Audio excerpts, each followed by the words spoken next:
Sahabat dan saudaraku, mari menggunakan waktu mempelajari firman Tuhan hari ini.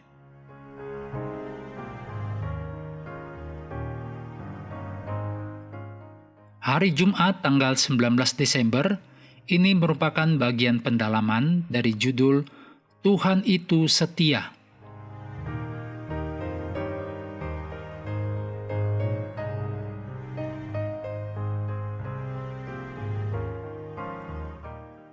Kita mulai dengan doa singkat yang didasarkan dari Yosua 23 ayat 14.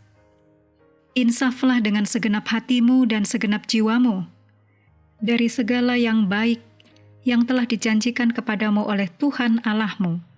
Semuanya telah digenapi bagimu. Amin.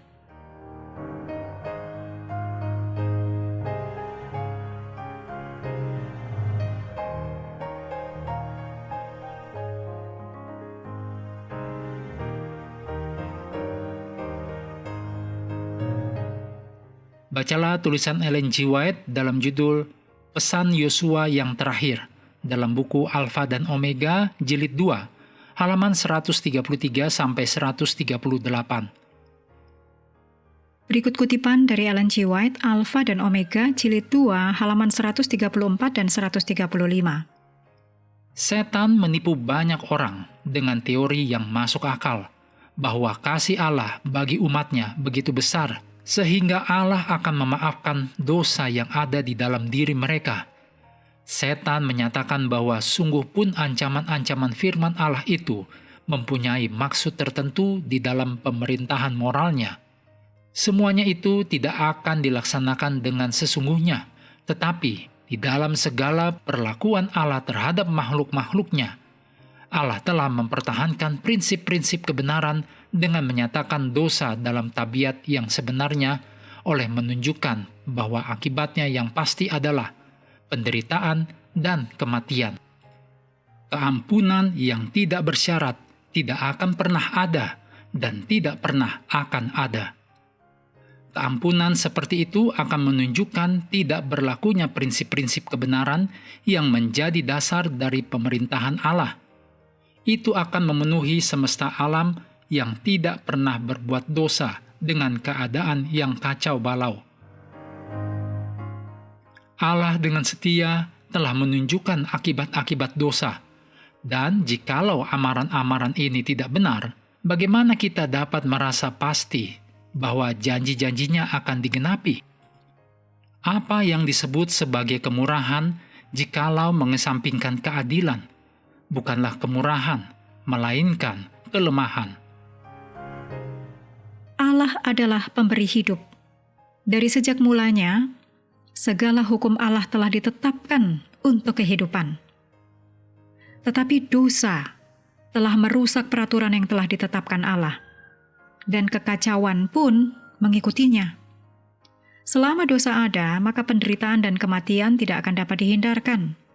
Hanyalah oleh karena penebus itu telah menanggung kutuk dosa demi kita, maka manusia mempunyai pengharapan untuk melepaskan dirinya dari akibat-akibat yang mengerikan. Berikut adalah hal-hal untuk diskusi. Yang pertama, tinjau kembali bukti-bukti kesetiaan Allah dalam hidup kita dan yang dapat kita tunjukkan. Pada saat yang sama, bagaimana kita merespon ketika segala sesuatu tidak berjalan seperti yang kita harapkan atau doakan? Atau ketika tanggapan untuk janji-janji yang telah diucapkan adalah dengan diam. Yang kedua, diskusikan ajaran Alkitab tentang murka Allah. Bagaimana kita akan menyampaikan murka Allah sebagai bagian dari kabar baik? Yang ketiga, prinsip-prinsip apakah yang dapat kita miliki dari pelajaran pekan ini mengenai pergaulan dengan orang-orang yang tidak beriman? Bagaimanakah kita dapat menyeimbangkan antara memiliki batasan yang jelas dalam hal prinsip dan praktek sementara kita bergaul dengan sesama untuk melayani mereka dan memperhatikan kesejahteraan mereka? Yang keempat, Diskusikan apa saja rintangan yang menghalangi kita untuk berpegang teguh kepada Tuhan dengan segenap hati.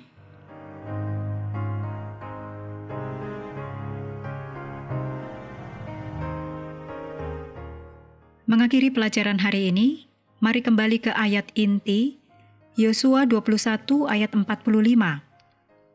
Dari segala yang baik yang dijanjikan Tuhan kepada kaum Israel, tidak ada yang tidak dipenuhi. Semuanya terpenuhi. Bagi sahabat yang perlu kelanjutan pelayanan audio ini, dapatkan juga di channel ARA di Spotify Creator dan FB. Sahabat juga perlu melengkapi waktu untuk bersekutu dengan Tuhan setiap hari dengan bacaan Alkitab sedunia. Percayalah kepada nabi-nabinya yang melanjutkan dari 1 Samuel pasal 11. Tuhan memberkati kita semua.